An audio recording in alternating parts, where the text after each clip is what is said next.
नमस्कार भक्तों, शिव भक्ति और चिड़िया वाली बूढ़ी माँ की कहानी मैं आप सभी को सुनाने वाला हूँ। यह एक सच्ची कहानी है। अगर आप यह कहानी सुन रहे हैं तो पूरा सुनिएगा। इस कथा को आधा अधूरा छोड़कर जाने की गलती मत करिएगा, क्योंकि इस पवित्र कथा को आधा अधूरा छोड़ने से आपको पाप लग सकता है। इसलिए इस कथा को पूरा सुने। आप शिव भक्त हैं तो भोलेनाथ का अनादर ना करें।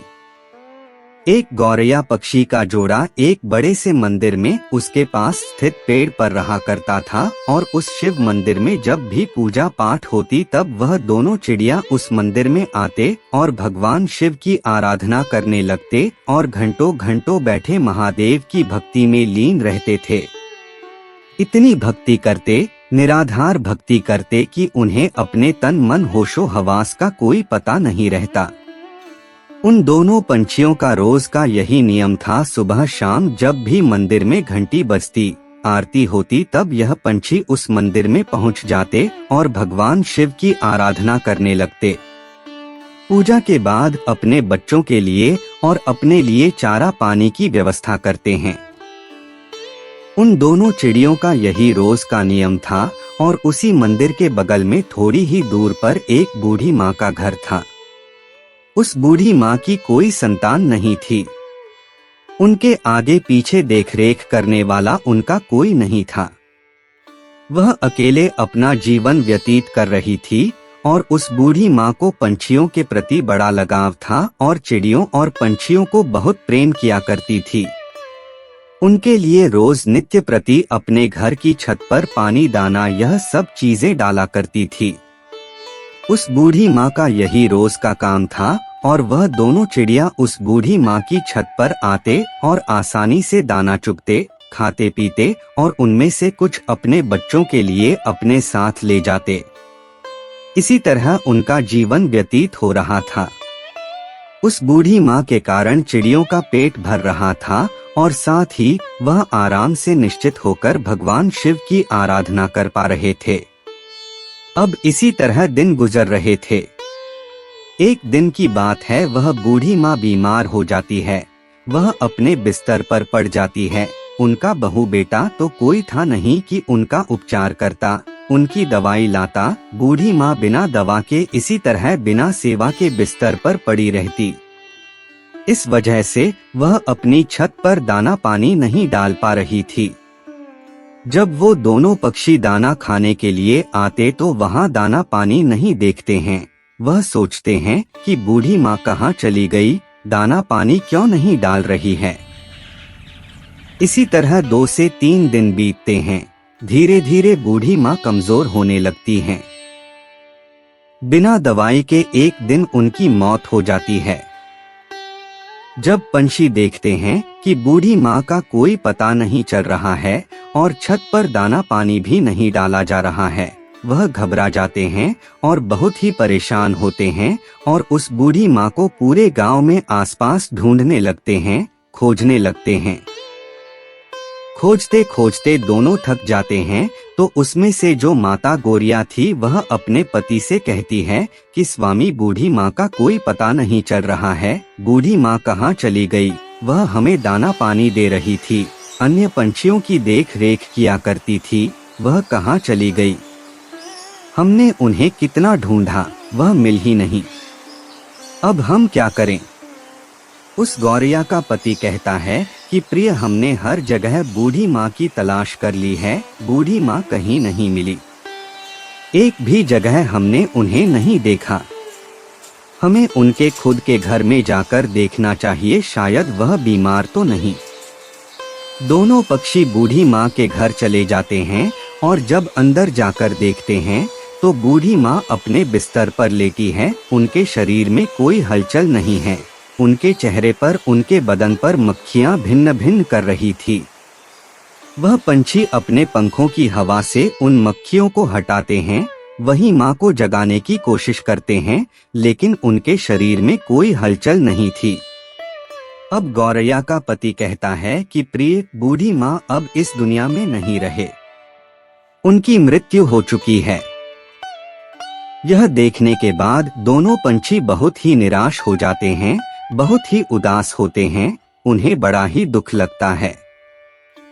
अब उन्हें दाना चुगने के लिए दूर दूर जाना पड़ता है।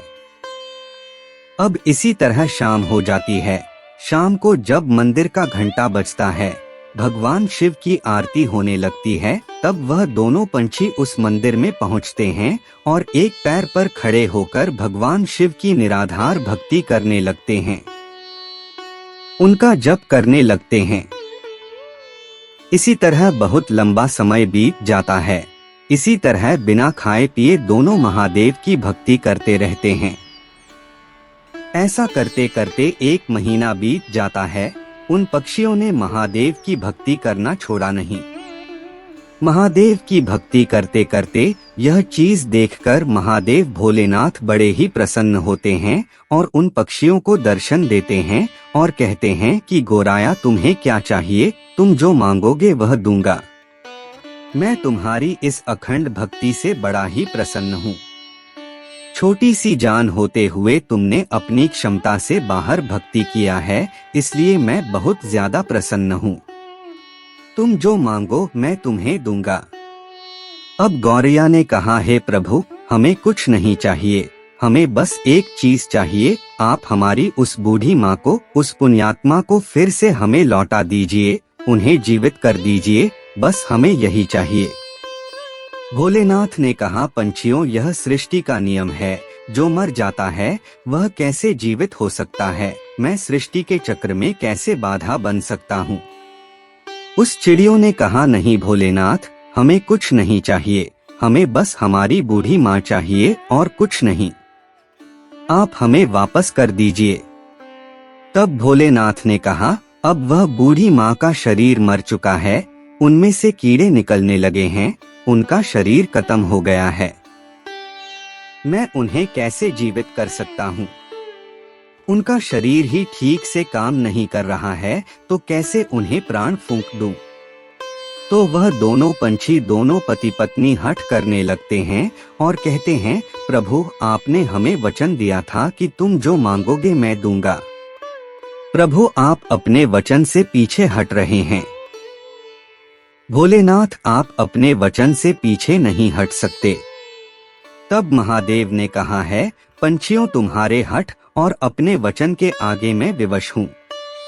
अब इसी प्रकार भोलेनाथ ने उस बूढ़ी माँ के शरीर को सही किया, फिर उसमें प्राण शक्ति डाली, वह बूढ़ी माँ फिर से जीवित हो गई।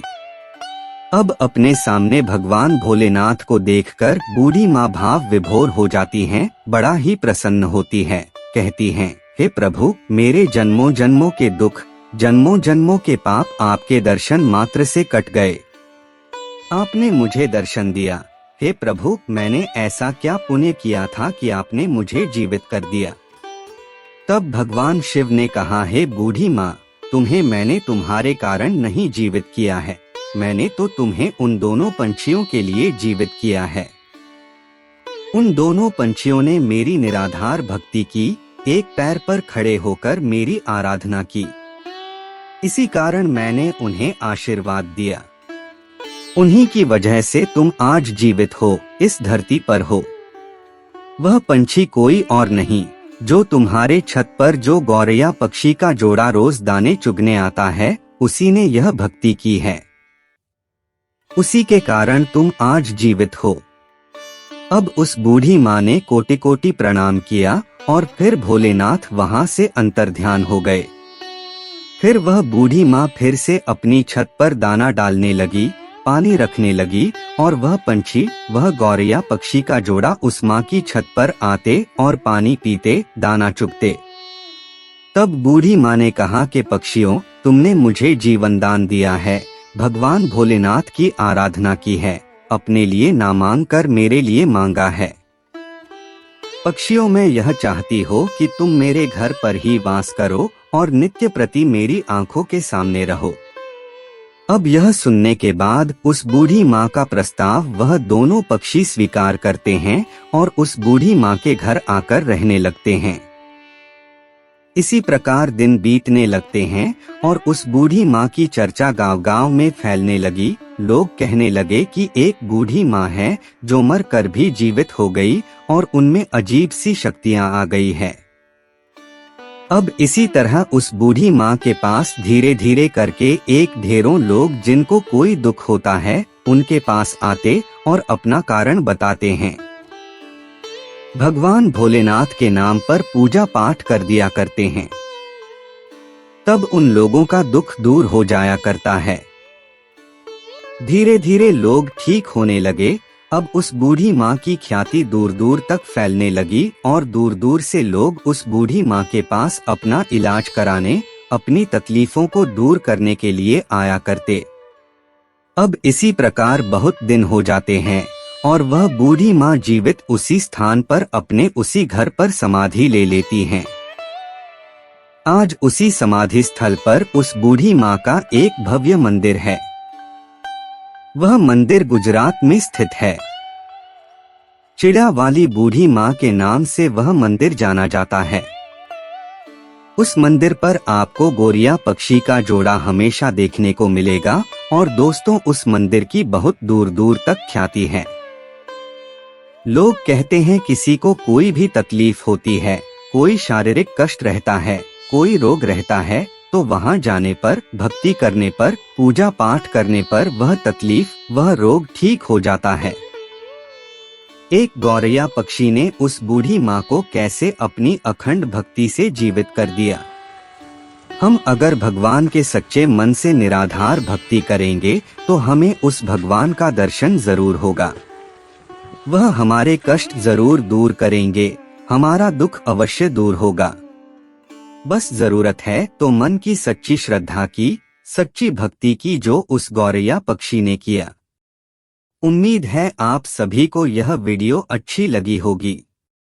अगर आप शिव के सच्चे भक्त हैं तो इस चैनल को सब्सक्राइब और वीडियो को लाइक करके कमेंट में हर हर महादेव लिख दीजिए। धन्यवाद।